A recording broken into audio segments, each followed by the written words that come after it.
Alright guys, thank you for checking out this video.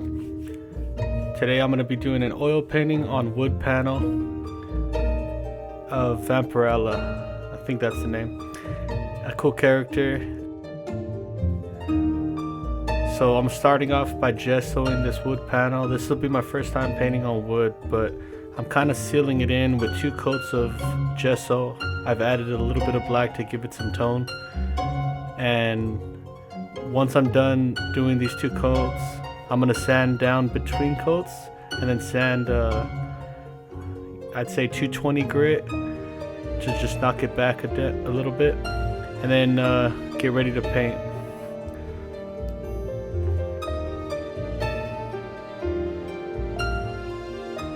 So I did an image transfer on this. First time doing this, it was an easy, cool way for the smaller scale work, and the proportions are very accurate with this portrait. I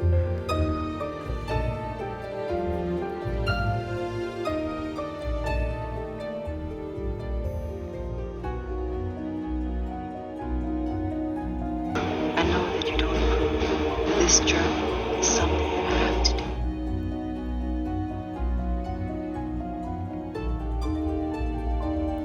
do. It's always good to start out doing the eyes and the mouth, nose, kind of the strong features in, say, a portrait. It's just better to lay the foundation in, the proportions in of those tones first, so you can kind of create the shape of the most important thing, the most capturing parts of a piece. So there we blocked in some of the colors. It's kind of a different feel on the wood panel. Even though I had 2 coats of gesso, it felt like kind of runny and flowy. I haven't painted oil in a while.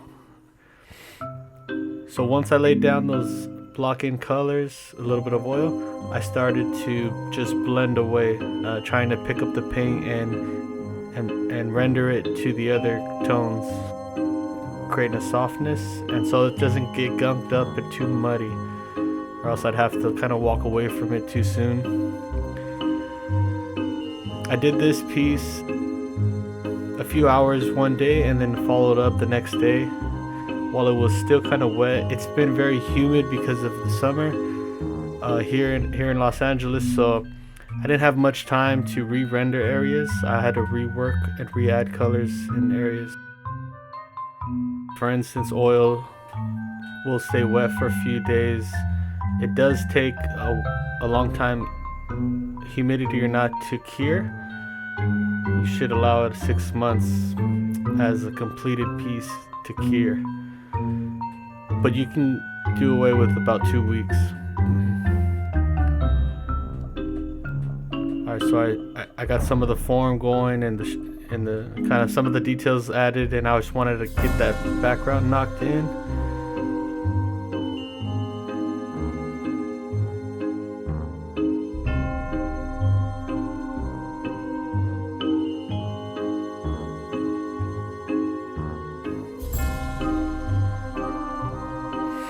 Some of these brushes I'm using, I've had for like 7 years, man. I try to take care of them.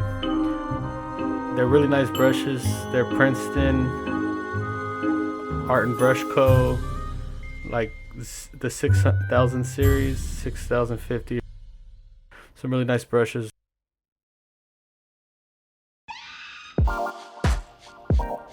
Yo, so if you're enjoying the content so far, do me a favor, man, go down and hit that subscribe button if you want to see more content like this. Help me reach 100 subscribers, my first 100 subscribers here. You're liking so far, thank you. It'll really help my channel grow.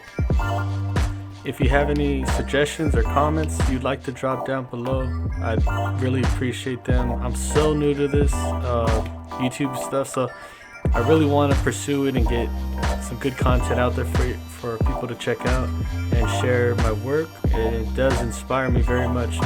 So go ahead and drop a comment, man. Tell me what you think, and I'll try to put out some dope work out there for you. Thank you so much. Yeah.